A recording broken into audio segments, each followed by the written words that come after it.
how you guys doing? So like, yeah, man, I'm actually supposed to be studying right now. Well, not really studying, but I'm just like, I'm supposed to be studying in the sense that I'm supposed to be revising for my work and all that jazz there. Funny enough, as you guys are about to witness, this is what I'm actually studying. Like, I'm doing my honors now, all that jazz there. So yeah. Otherwise, that's besides the point. The point being that that's something totally different from what you guys expect. Maybe you might be expecting that I might be doing music or something like that, but I'm actually not. So let's get straight to it. So on this video here, basically, I won't be teaching you guys anything. I'm just gonna show you guys a few things. I'm actually not gonna show you anything. I'm just gonna let you guys listen to some of the material that I'm working on right now. And this is one of the tracks here. So what I'm gonna do is I'm gonna play you guys like this track here for like 15 seconds, and then I'm gonna let me explain to you why I'm actually doing this. So the main objective of this video is to teach you guys something basic, like when you found your style, not your style per se, not to say like you found your style, but when you found certain sounds that you actually like, certain sounds that you like when you're producing, you probably know for a fact that you're gonna have them somewhere in your track because they work for you, they describe you, they basically emphasize or they add to the brand that you're building, which is you yourself type of thing. Because you know, an artist, what defines an artist and what defines an artist's style is the thing. It's the instrumentation, it's the instruments they use. You get what I'm saying? The reason why I can be able to remake a track, or I can make you a video like the one where I show you how to make Manus and Problem Child's hi-hats, is because I can be able to identify those certain elements in almost all of their tracks, and that's what makes them who they are. That's why you can say, yeah, this does sound like Problem Child because you know your Problem Child has this, or this does sound like Da Capo because you know that Da Capo has this, or this does sound like Tulu the Song because Tulu the Song has this, or Black Coffee and all these other different artists. You know each and every artist has certain elements which they have, which you can be able to detect that this is definitely this artist. Like Heavy K is definitely predictable. You can tell just by the beginning of the track, even if it's an extended version, you can just be like, as it drops, this is Heavy K, because of the drums, because of the sounds he uses. So that's the point I'm making to you guys, that when you as you produce, as you develop as a producer, underground producer, and you're finding yourself in production, it's important that as you produce and you keep on producing tracks, the sounds that you know for a fact that define who you are, or the sounds that basically give a true reflection of your style and the style that you're going towards, or that you're trying to mature, or you're trying to develop as your own. Take those sounds and save them on an exclusive folder, strictly where you can use them. So I'll show you guys just now here under packs. You see under packs, I've got a folder called My Sounds right there. That folder there consists of all the sounds that when I'm making a track, as of recently, it's not an old folder, so I just started recently, but all the sounds that when I make a track from now on, if ever I feel like, you know what, I want to add this clap here because I like this clap there, I'll probably come here and I'll find the clap that I like, because it's probably this one here. You get what I'm saying? Or whichever sound, but all the sounds that I feel like I like them, they define me. They are sounds that basically when I make a track, I wish they could be there because I like them. Those are the sounds that basically define my style and define who I am.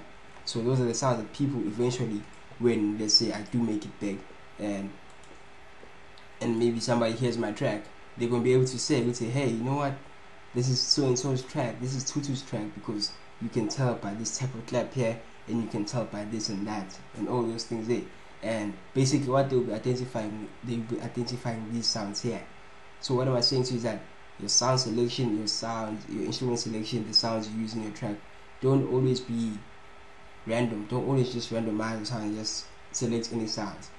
Choose sounds that you like, and then start. The more you use a certain sound, the more you realize, you know what, I'm always using this sound here. Clearly I like this sound here. Clearly there's something about this sound that I like. This sound maybe defines me. This sound defines my style. Let me take this sound and save it somewhere else. So let's say you found maybe a certain sound. Let's say you came here and you said, you know what, I like this sound here, I like this one. Then you're just gonna right click on it like this, right click, Windows Shell menu. It's gonna give, then that's going to give you the options of copy, paste, and all those things there. Then you just say copy like that. Then you go to your folder, whichever folder it might be. Then you just, let's say it was this one here, and I'll say Windows Shell menu like that. Right click on it, and it's gonna show up just now.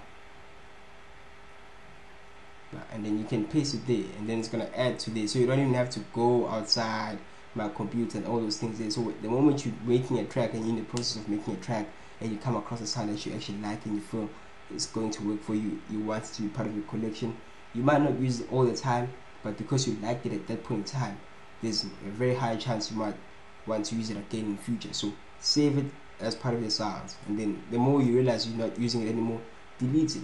But get used to the habit of starting to save sounds somewhere else and pasting it somewhere else, instead of always have to go through and be like, oh my gosh, where did I find this sound? Was it here? No, it wasn't here. Where is it? You see, look at how many folders there are. Look at this. So you're gonna have to go through each of these and find the sound that you're looking for. Rather save it somewhere else, easy access, make things easier, and at the same time you're basically developing your style and you're branding yourself as an artist. And you basically, the tracks you produce are gonna start sounding a certain way because you're using the same instruments but you're using them differently, and you're adding and you're doing a few changes here and there to your tracks. But overall, a person can pick up that this is definitely a track by so and so. You know, you can pick up a track by Echo 12 Inch, you can pick up a track by Manu, Black Coffee, Black Motion. All these guys, you can identify their tracks because of their sound selection. You know, Black Motion has these drums that they use. You know, they use a lot of percussions, and you can identify that because of the sounds they use. You can identify even without knowing the artist that it has to be Black Motion and probably something else. You get what I'm saying? And that's the point I'm making to you. So get used to that habit there. Do it as often as possible every time you make a track. And yeah, so I'm just gonna play you guys this track here that I'm currently working on right now.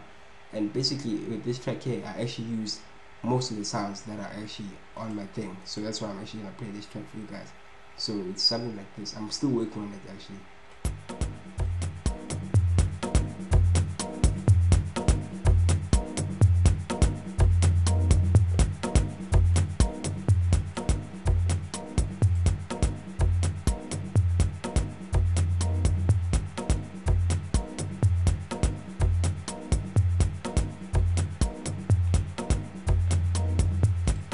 So yeah, that's one of the tracks.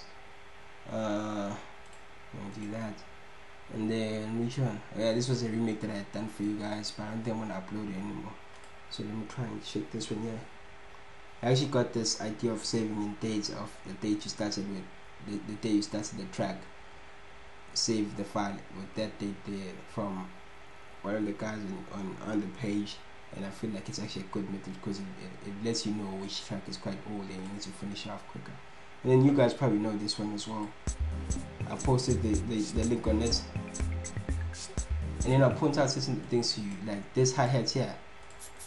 You might have not, you probably identified it on the other track where it was there. What else was there? Let me see. Okay, that was not there. That was also not there, but the kick was there. This sound was definitely there. I like that sound a lot. And you know, but that's the point I'm making, and this was definitely there. You see, so here I use it differently from the other track, but the point is it's the same sounds. You can pick up when you hear these two tracks, you're gonna be like, yeah, these are instruments that Ututu uses in his tracks. This must be a track by Ututu type of thing. And that's the whole point. That's what you're doing by constantly using these sounds. Don't overuse them, because you don't want to find yourself, you know, every time using the same sound and it sounds the same. So when you do use it, try and be variable and use it differently each time, just like I did here, you know.